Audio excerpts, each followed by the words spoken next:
নমস্কার, the Bong ভয়েসে আপনাদের স্বাগত। আজকে শুনবেন তারানাথ তান্ত্রিকের গল্পের শেষ অংশ।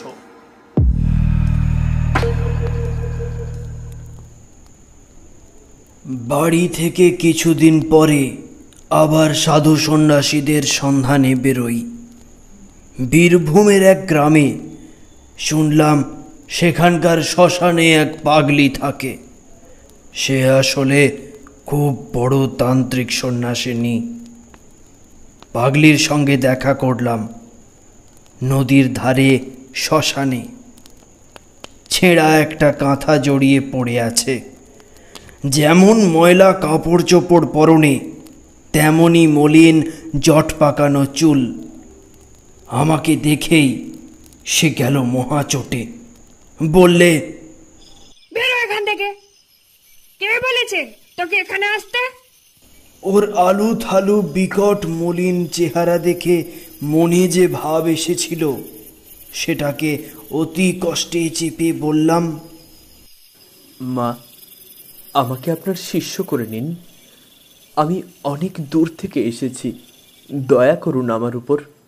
পাগলি চেঁচিয়ে উঠে বলল, পালা এখান থেকে, বিপদে পড়বি। আঙুল দিয়ে গ্রামের দিকে দেখিয়ে বললে, যা। নির্জন শ্মশান। ভয় হলো ওর মূর্তি দেখে। কি জানি মারবে টারবে নাকি। পাগল মানুষের বিশ্বাস নেই। সেদিন চলে এলাম, কিন্তু আবার গেলাম তার পরের দিন। পাগলি বললে, আবার কেন এলি? আমি বললাম, মা, আমাকে দয়া করো। পাগলি বললে, দূর হ, দূর হ, বেরো এখান থেকে। তারপর রেগে আমায় মারলে এক লাথি। বললে, ফের যদি আসিস তবে বিপদে পড়বি, খুব সাবধান। রাত্রে শুয়ে শুয়ে ভাবলাম, না, এখান থেকে চলে যাই, আর এখানে নয়। কি জানি পাগলের পাল্লায় পড়ে প্রাণটা যাবে কোন দিন। শেষ রাত্রে স্বপ্ন দেখলাম পাগলি যেন এসে আমার কাছে দাঁড়িয়েছে। সে চেহারা আর নেই। মুখে মৃদু মৃদু হাসি এনে আমায় বললে, লাথিটা খুব লেগেছে না রে? তার রাগ করিস নে, কাল যাস আমার ওখানে। সকালে উঠেই আবার গেলাম। ও মা, স্বপ্ন টপ্ন সব মিথ্যে। পাগলি আমায় দেখে মার মূর্তি হয়ে শ্মশানের একখানা পোড়া কাঠ আমায় ছুঁড়ে মারলে। আমি তখন মরিয়া হয়ে উঠেছি। বললাম, তুমি তবে রাত্রে আমায় বলতে গিয়েছিলে কেন স্বপ্নে? তুমি তো আসতে বললে গ্রামে, তাই তো এলাম। পাগলি খিলখিল করে হেসে উঠল। তোকে বলতে গিয়েছিলাম স্বপ্নে, তোর মুন্ডু চিবিয়ে খেতে গিয়েছিলাম। যা, বেরো। কেন জানি না, এই পাগলি আমাকে অদ্ভুতভাবে আকৃষ্ট করেছে। আমি বুঝলাম তখনই সেখানে দাঁড়িয়ে। এই যতই আমাকে তাড়িয়ে দেবার ভান করুক, আমার মনে হলো ভেতরে ভেতরে যেন এক অজ্ঞাত শক্তি বলে আমায় টানছে। হঠাৎ সে বলে উঠলে, বস এখানে। আঙুল তুলে দেখিয়ে দিলে। তার আঙুল তুলে দেখিয়ে দেবার ভঙ্গিটা যেন খুব রাজা জমিদারদের ঘরের কর্ত্রীর মতো। তার সে হুকুম পালন না করে উপায় নেই। কাজেই বসতে হলো। সে বললে, কেন এখানে এসে বিরক্ত করিস বলতো? তোর দ্বারা কি হবে? কিচ্ছু হবে না। তোর সংসারে এখনো পুরো ভোগ রয়েছে। আচ্ছা, কিছু খাবি? আমার এখানে যখন এসেছিস, তার উপর আবার বামুন, তখন কিছু খাওয়ানো দরকার। বল, কি খাবি? পাগলির শক্তি কত দূর দেখবার জন্য বড় কৌতূহল হলো।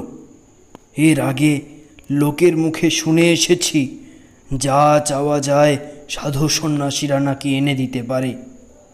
কলকাতায় গন্ধ বাবাজির কাছে খানিকটা যদিও দেখেছি, সে আমার ততটা আশ্চর্য বলে মনে হয়নি।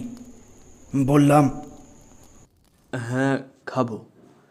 অমৃতি, জিলিপি, ক্ষীরের বরফি আর বর্তমান কলা। পাগলি এক আশ্চর্য কাণ্ড করল। শ্মশানের কতকগুলো পোড়া কাঠ পাশেই পড়েছিল, হাতে তুলে নিয়ে বললে, এই নে খা ক্ষীরের বরফি। আমি তো অবাক। ইতস্তত করছি দেখে সে পাগলের মতো খিলখিল করে কি একরকম অসম্বন্ধ হাসি হেসে বললে, খা খা ক্ষীরের বরফি খা। আমার মনে হলো এই তো দেখছি পুরো পাগল, কোনো কাণ্ডজ্ঞান নেই। এর কথায় মরা পোড়ানো কাঠ মুখে দেব, ছি ছি ছি ছি ছি ছি। কিন্তু আমার তখন আর ফেরবার পথ নেই, অনেক দূরে গিয়েছি। দিলাম সেই কয়লা মুখে পুরে, যা থাকে কপালে।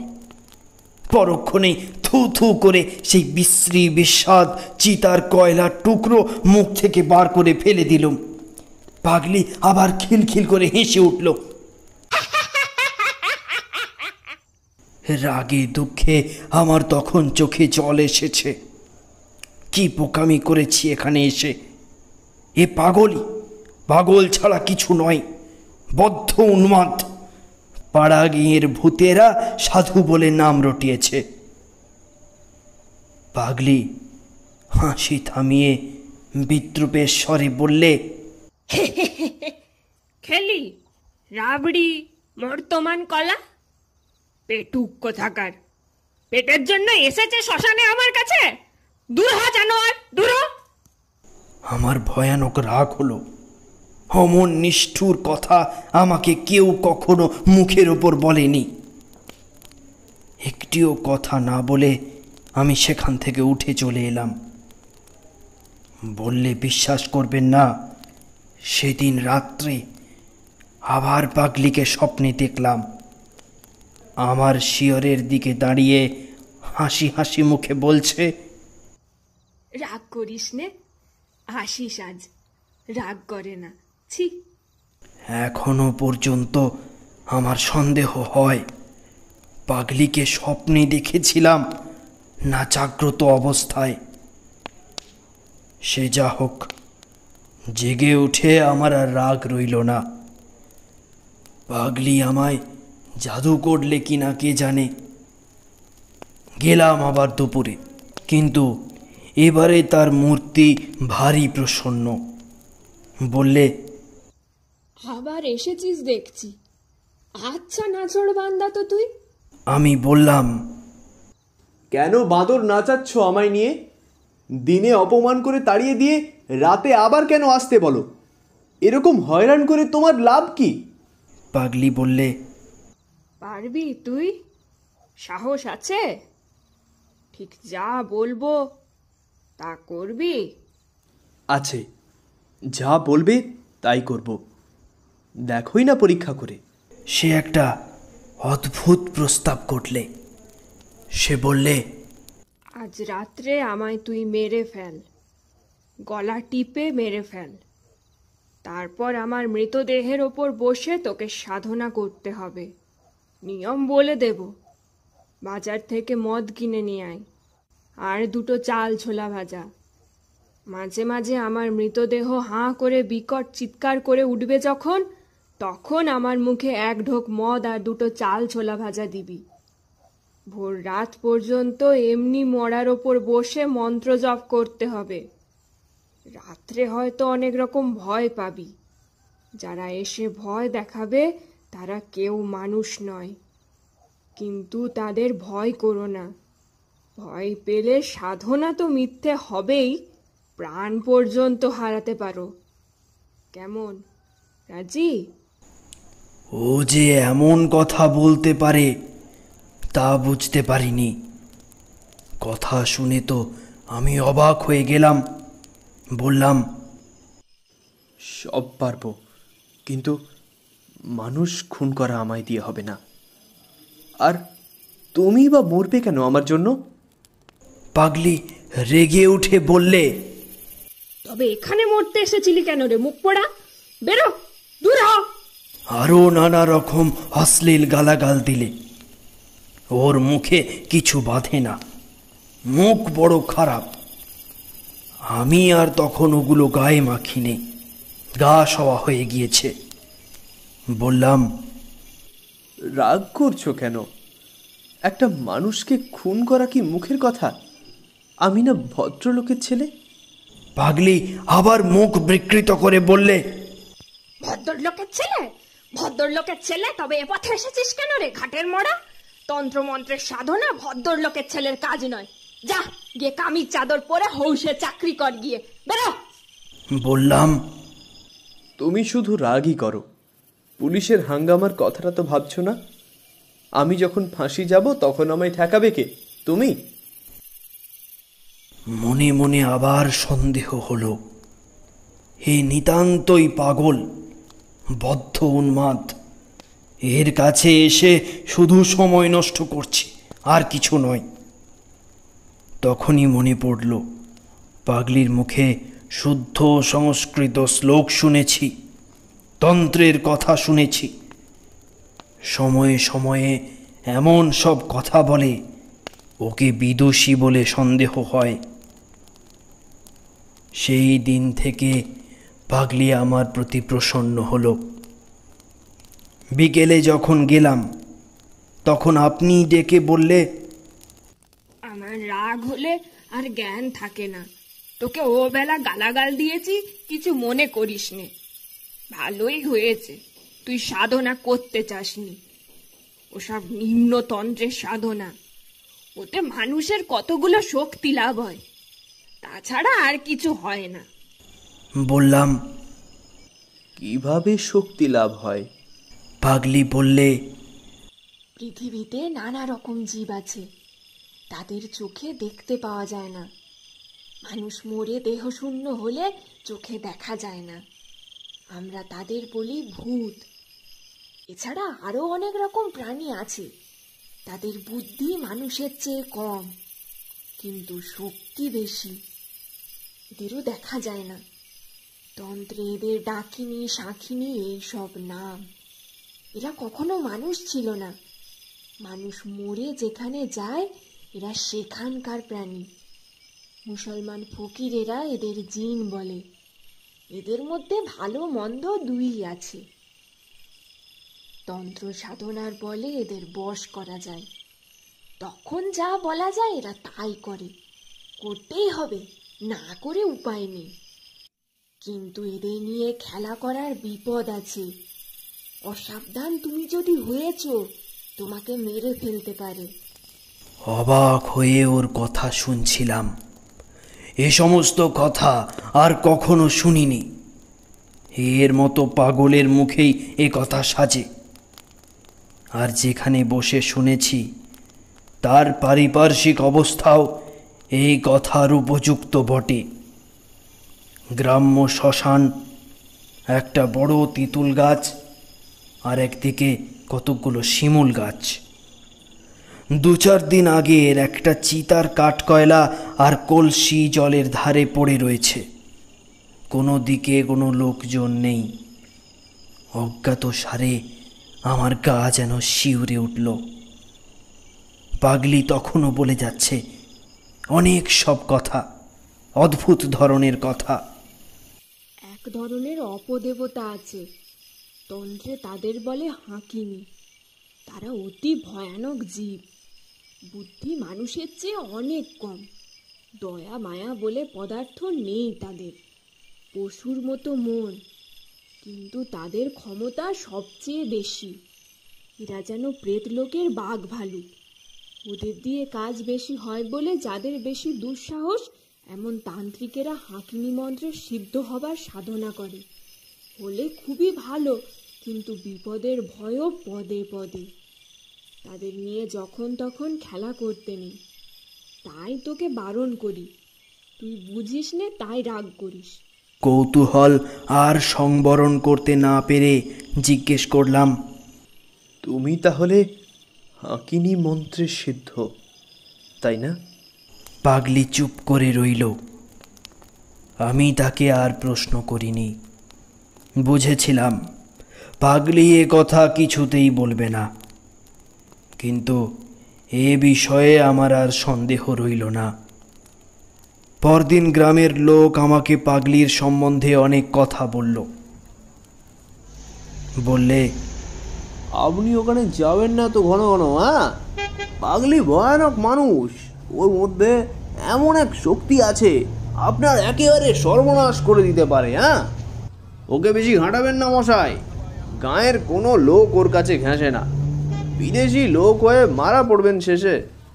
মনে মনে ভাবলাম, কি আর করবে, যা করবার তা করেছে, তার কাছে না গিয়ে থাকবার শক্তি আর আমার নেই। তারপরে একদিন যা হলো বিশ্বাস করবেন না। একদিন সন্ধ্যার পরে পাগলির কাছে গেছি, কিন্তু এমনভাবে গেছি যাতে পাগলি টের না পায়। পাগলির সেই বটতলায় গিয়ে অবাক হয়ে দাঁড়িয়ে রইলাম। বটতলায় পাগলি বসে নেই, তার বদলে একটি ষোড়শী বালিকা গাছের গুঁড়িতে ঠেস দিয়ে সামনের দিকে চেয়ে রয়েছে। চোখের ভুল নয় মশাই, আমার তখন কাঁচা বয়স, চোখে ঝাপসা দেখবার কথা নয়, স্পষ্ট দেখলাম। ভাবলাম, তাই তো, এ আবার কি এলো, যাই কি না যাই। দু এক পা এগিয়ে সংকোচের সঙ্গে জিজ্ঞেস করলাম, মা, তিনি কোথায় গেলেন? মেয়েটি হেসে উঠে বললে, কে? সেই তিনি এখানে থাকতেন। মেয়েটি খিলখিল করে হেসে উঠে বললে, আমরণ কে? তার নামটাই বল না, নাম বলতে লজ্জা হচ্ছে নাকি? আমি চমকে উঠলাম। সেই পাগলি তো, সেই হাসি, সেই কথা বলবার ভঙ্গি। এই ষোড়শী বালিকার মধ্যে সেই পাগলি রয়েছে লুকিয়ে।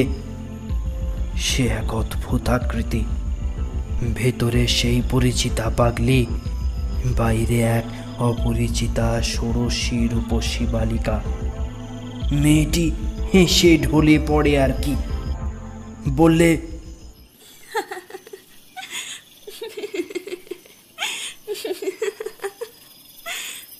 এসো না, বসো না, এসে পাশে বসো। লজ্জা কি? আহা, আর এত লজ্জার দরকার নেই, এসো। হঠাৎ আমার বড় ভয় হলো। মেয়েটির রকম সকম আমার ভালো বলে মনে হলো না। তাছাড়া আমার দৃঢ় বিশ্বাস এই পাগলি আমায় কোনো বিপদে ফেলবার চেষ্টায় আছে। ফিরে চলে যাচ্ছি, এমন সময় পরিচিত কণ্ঠের ডাক শুনে থমকে দাঁড়ালাম।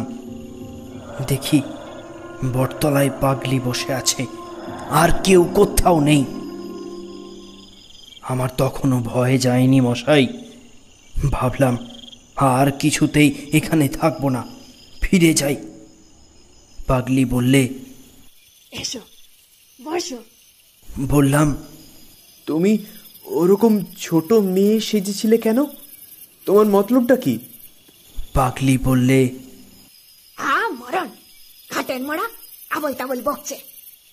বললাম, না, সত্যি কথা বলছি, আমায় ভয় দেখিও না, যখন তোমায় মা বলে ডেকেছি। পাগলি বললে, শোন তবে, তুই সেরকম নোস, তন্ত্রের সাধনা তোকে দিয়ে হবে না। অত সাধু সেজে থাকবার কাজ নয়। থাক, তোকে দু একটা কিছু দেব, তাতেই তুই করে খেতে পারবি। একটা মরা চাই, আসবে শিগগির, অনেক মরা এই ঘাটেই আসবে, ততদিন অপেক্ষা কর। কিন্তু যা বলে দেব তাই করবি, রাজি আছিস? সব সাধনা ভিন্ন, কিচ্ছু হবে না। তখন আমি মরিয়া হয়ে উঠেছি। আমি ভীতু লোক ছিলাম না কোনো কালেই, তবুও কখনো মরার উপর বসে সাধনা করব এমন কল্পনাও করিনি। কিন্তু রাজি হলাম পাগলির প্রস্তাবে। বললাম, বেশ, তুমি যা বলবে তাই করব, কিন্তু পুলিশের হাঙ্গামার মধ্যে যেন না পড়ি। আর সবেতেই আমি রাজি আছি। একদিন সন্ধ্যের কিছু আগে গিয়েছি। সেদিন দেখলাম পাগলির ভাবটা একটু অন্য রকম। আমায় বললে, একটা মরা পাওয়া গিয়েছে, চুপি চুপি এসো। জলের ধারে বড় একটা পাকুড় গাছের শেকড় জলের মধ্যে অনেকখানি নেমে গিয়েছে। সেই জড়ানো পাকানো জলমগ্ন শেকড়ের মধ্যে একটা 16-17 বছরের মেয়ের মরা বেঁধে আছে। কোনো ঘাট থেকে ভেসে এসেছে বোধহয়। ও বললে, তোল মরাটা, শেকড় বেয়ে নেমে যা, জলের মধ্যে মরা হালকা হবে, একে তুলে শেকড়ে রেখে দে, ভেসে না যায়। তখন কি করছি কোনো জ্ঞান ছিল না। মরার পরনে তখনও কাপড়, সেই কাপড় জড়িয়ে গিয়েছে শেকড়ের মধ্যে। বিশেষ বেগ পেতে হলো না, অল্প চেষ্টাতেই সেটা টেনে তুলে ফেললাম। পাগলি বললে, মরার ওপর বসে তোকে সাধনা করতে হবে, ভয় পাবি নে তো? ভয় পেয়েছ কি মরেছ? আমি হঠাৎ আশ্চর্য হয়ে চিৎকার করে উঠলাম। মরার মুখ তখন আমার নজরে পড়েছে। সেদিনকার সেই ষোড়শী বালিকা, অবিকল সেই মুখ, সেই চোখ, কোনো তফাৎ নেই। চেঁচিয়ে মরছিস কেন আপদ? আমার মাথার মধ্যে কেমন গোলমাল হয়ে গিয়েছে তখন। পাগলিকে দেখে তখন আমার অত্যন্ত ভয় হলো। মনে ভাবলাম, এ অতি ভয়ানক লোক দেখছি। গাঁয়ের লোকে ঠিকই কথা বলে, কিন্তু তখন আমার ফেরবার পথ বন্ধ। পাগলি আমায় যা যা করতে বললে, সন্ধে থেকে আমাকে তা করতে হলো। সব সাধনার অনুষ্ঠান সম্পর্কে সমস্ত কথা তোমায় বলবার নয়। সন্ধ্যের পর থেকেই আমি সবের উপর আসন করে বসলাম। পাগলি একটা অর্থশূন্য মন্ত্র আমাকে বললে, সেটাই জপ করতে হবে অনবরত। আমার বিশ্বাস হয়নি যে এতে কিছু হয়। এমনকি ও যখন বললে, যদি কোনো বিভীষিকা দেখো তবে ভয় পেও না, ভয় পেলেই মরবে, তখনও আমার মনে বিশ্বাস হয়নি। রাত্রি দুপুর হলো ক্রমে। নির্জন শ্মশান, কেউ কোনো দিকে নেই। নিরন্ধ্র অন্ধকারে দিক বিদিক লুকিয়েছে।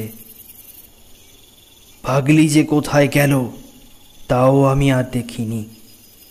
হঠাৎ একপাল শেয়াল ডেকে উঠল নদীর ধারে একটা কষার ঝোপের আড়ালে।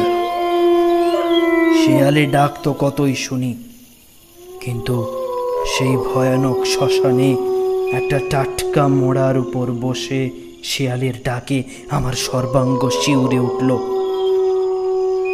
ঠিক সঙ্গে সঙ্গে আর একটি ব্যাপার ঘটল। বিশ্বাস করা না করা তোমার ইচ্ছে, কিন্তু তোমার কাছে মিথ্যে বলে আমার কোনো স্বার্থ নেই। আমি তারানাথ জ্যোতিষী, বুঝি কেবল পয়সা। তুমি আমাকে 1 পয়সা দেবে না, সুতরাং তোমাকে মিথ্যে বলতে যাব কেন? শেয়াল ডাকার সঙ্গে সঙ্গে আমার মনে হলো শ্মশানের নিচে নদী জল থেকে দলে দলে বউ মানুষরা উঠে আসছে। অল্প বয়সী বউ, মুখে ঘোমটা টানা, জল থেকে উঠে এলো অথচ কাপড় ভিজে নয় কারো। দলে দলে 1টা, 2টো, 5টা, 10টা, 20টা। তারা সকলে ঘিরে আমায় দাঁড়ালো। আমি এক মনে জপ করছি, ভাবছি যা হয় হবে। একটু পরে ভালো করে চাইতে গিয়ে দেখি আমার চারপাশে একটাও বউ নেই। সব কররা পাখি। বীরভূমে নদীর তীরে যথেষ্ট হয়, দুপায়ে গম্ভীরভাবে হাঁটে, ঠিক মানুষের মতো। এক মুহূর্তে মনটা হালকা হয়ে গেল। তাই বলো, হরি হরি পাখি। চিন্তাটা আমার সম্পূর্ণ শেষ হয়নি। পরক্ষণেই আমার চারপাশে মেয়ে গলায় কারা যেন খিলখিল করে হেসে উঠল।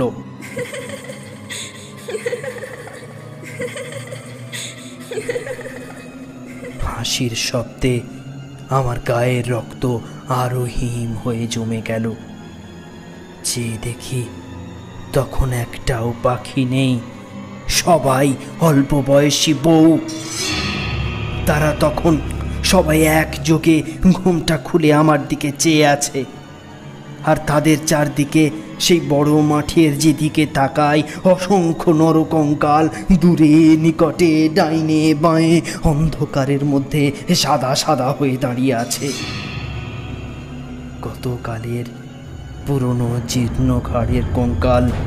তাদের অনেকগুলোর হাতে সব আঙুল নেই, অনেকগুলোর হাড় রোদে জলে চটা উঠে ক্ষয়ে গিয়েছে। কোনোটার মাথার খুলি ফুটো, কোনোটার পায়ের নলির হাড় বেঁকে গিয়েছে। তাদের মুখটা নানান দিকে ফেরানো। দাঁড়াবার ভঙ্গি দেখে মনে হয় কেউ যেন তাদের বহু যত্নে তুলে দাঁড় করিয়ে রেখেছে। কঙ্কালের আড়ালে পেছন থেকে যে লোকটা এদের খাড়া করে রেখেছে, সে যেই ছেড়ে দেবে অমনি কঙ্কালগুলো হুড়মুড় করে ভেঙে পড়ে গিয়ে যাবে জীর্ণ ভাঙা চোরা তবড়ানো নোনা রাশির হাড়ের স্তূপ হয়ে উঠবে। অথচ তারা যেন সবাই সজীব, সকলেই আমাকে পাহারা দিচ্ছে। আমি যেন প্রাণ নিয়ে এই শ্মশান থেকে পালাতে না পারি। হাড়ের হাত বাড়িয়ে একযোগে সবাই যেন আমার গলা টিপে মারবার অপেক্ষায় আছে। উঠে সোজা দৌড় দেব ভাবছি, এমন সময় দেখি আমার সামনে এক অতি রূপসী বালিকা আমার পথ আগলে হাসি মুখে দাঁড়িয়ে। এ আবার কে? যাই হোক, সব রকম ব্যাপারের জন্য প্রস্তুত না হয়ে আমি তো আর সব সাধনায় নামিনি। আমি কিছু বলবার আগেই মেয়েটি হেসে হেসে বললে, আমি ষোড়শী, মহাবিদ্যাদের মধ্যে শ্রেষ্ঠ। আমায় তোমার পছন্দ হয় না? মহাবিদ্যা টহাবিদ্যার নাম শুনেছিলাম বটে পাগলির কাছে, কিন্তু তাদের তো শুনেছি অনেক সাধনা করেও দেখা মেলে না, আর এত সহজেই নাকি না। বললাম, আমার মহা সৌভাগ্য যে আপনি এসেছেন, আমার জীবন ধন্য হলো। মেয়েটি বললে, তবে তুমি মহাডামরি সাধনা করছো কেন? আগে আমি তো জানি না কোন সাধনা কিরকম। পাগলি আমায় যেমন বলে দিয়েছে তেমন করছে। বেশ, মহাডামরি সাধনা তুমি ছাড়ো, ও মন্ত্র জপ করো না। যখন দেখা দিয়েছি তখন তোমার আর কিছুতে দরকার নেই। তুমি মহাডামরি ভৈরবীকে দেখোনি?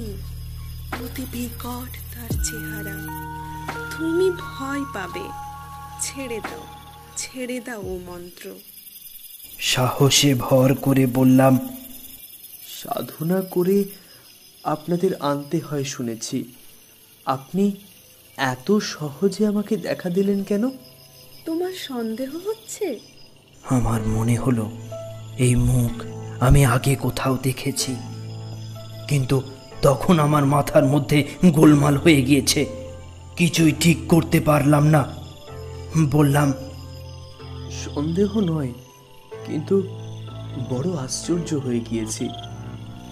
আমি কিছুই জানিনি কে আপনারা।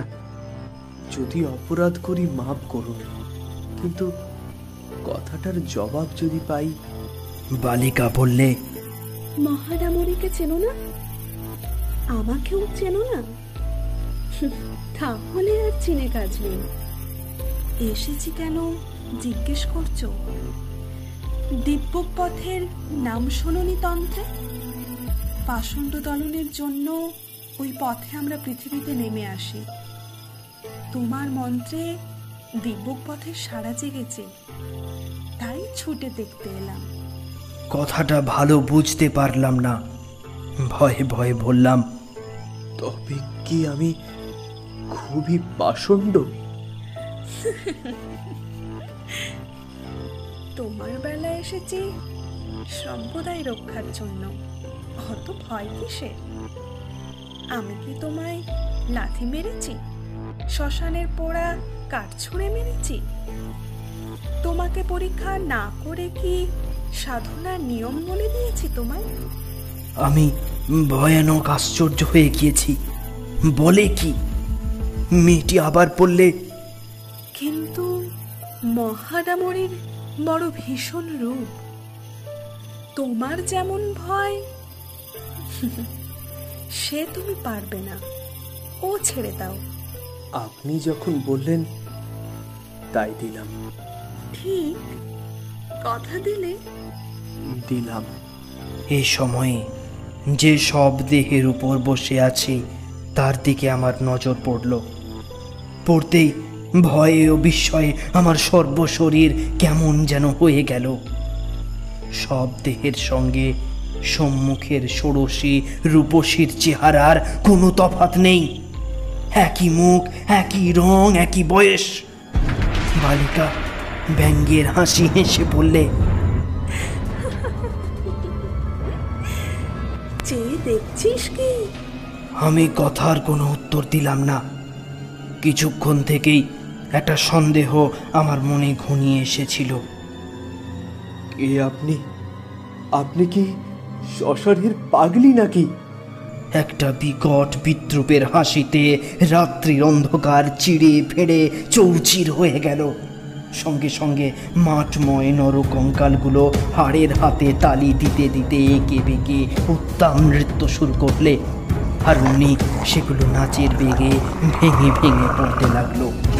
কোনো কঙ্কালের হাত খসে গেল, কোনোটার মেরুদণ্ড, কোনোটার কপালের হাড়, কোনোটার বুকের পাঁচড়াগুলো, তবুও তাদের নৃত্য সমানেই চলছে। এদিকে হাড়ের রাশি উঁচু হয়ে উঠল, আর হাড়ে হাড়ে লেগে কি বিভৎস ঠক ঠক শব্দ।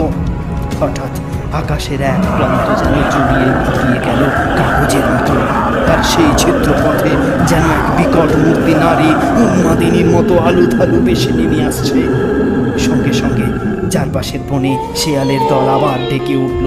বিশ্রী মরা পচা দুর্গন্ধে চারিদিক পূর্ণ হলো।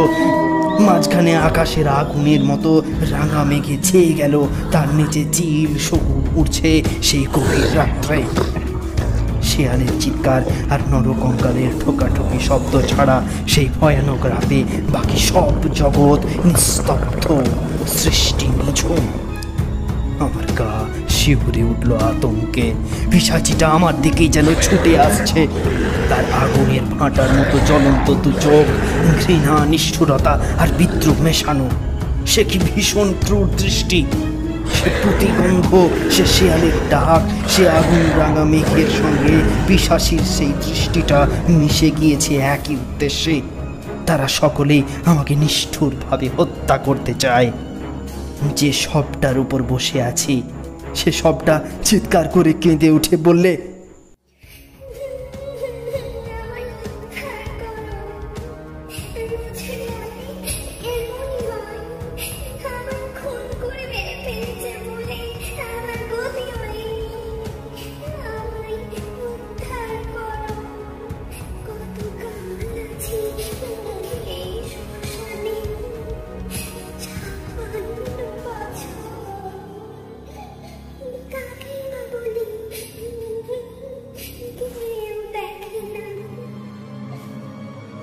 ভয়ে দিশাহারা হয়ে আমি আসন ছেড়ে উঠে দৌড় দিলাম। তখন পূবে ফর্সা হয়ে এসেছে। বোধহয় অজ্ঞান হয়ে গিয়েছিলাম। জ্ঞান হলে দেখি আমার সামনে সেই পাগলি বসে মৃদু মৃদু ব্যঙ্গের হাসি হাসছে। সেই বটতলায় আমি আর পাগলি দুজনে। পাগলি বললে, যা, তোর দৌড় বোঝা হয়ে গিয়েছে। আসন ছেড়ে পালিয়েছিলি না? আমার শরীর তখনও ঝিমঝিম করছে। বললুম, কিন্তু আমি ওদের দেখেছি। তুমি যে ষোড়শী মহাবিদ্যার কথা বলতে, তিনি এসেছিলেন। পাগলি মুখ টিপে হেসে বললে, তাই তুই ষোড়শীর রূপ দেখে মন্ত্র জপ ছেড়ে দিলি? দূর, ওসব হাঁকিনীদের মায়া, ওরা সাধনার বাধা। তুই ষোড়শীকে চিনিস না। শ্রী ষোড়শী সাক্ষাৎ ব্রহ্মশক্তি। এবং দেবী ত্রক্ষারি তু মহা ষোড়শী সুন্দরী।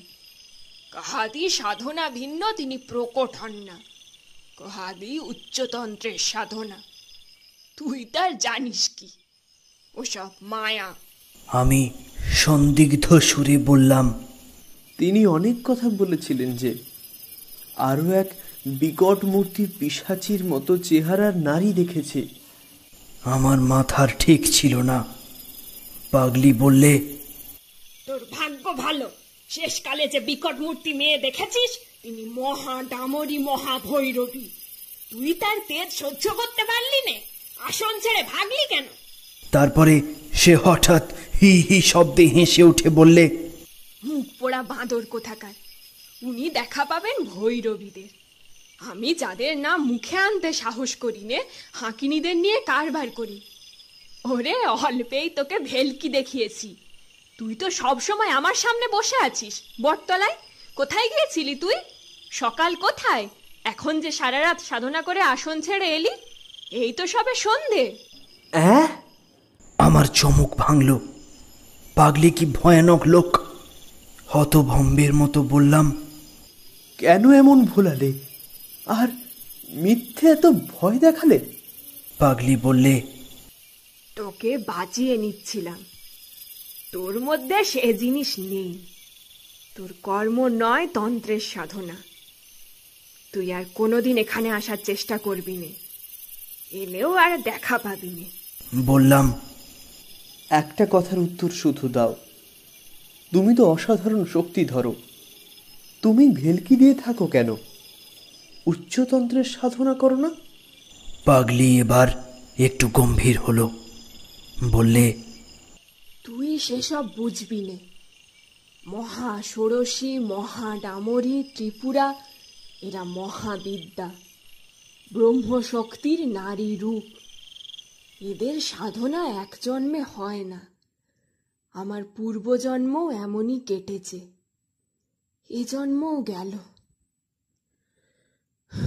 গুরুর দেখা পেলাম না। যা, তুই ভাগ। তোর সঙ্গে এসব বকে কি করব? তোকে কিছু শক্তি দিলাম, তবে রাখতে পারবি না বেশি দিন। যা, পালা। চলে এলাম।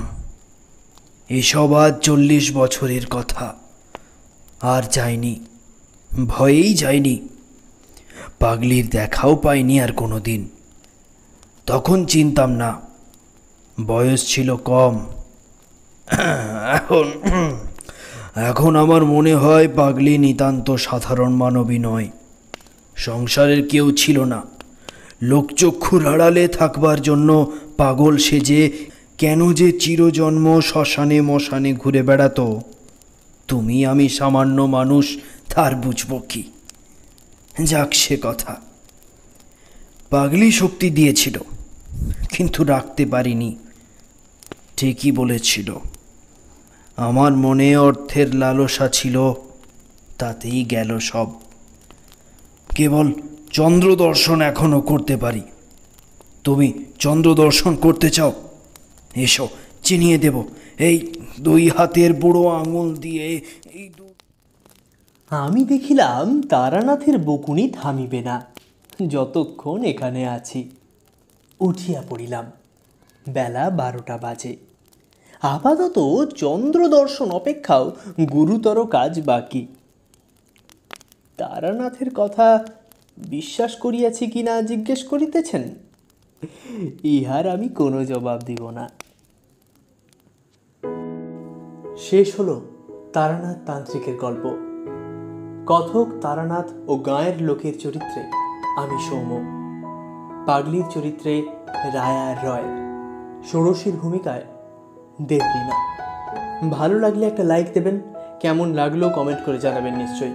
আর সাবস্ক্রাইব করে চ্যানেলটির পাশে থাকবেন। ধন্যবাদ।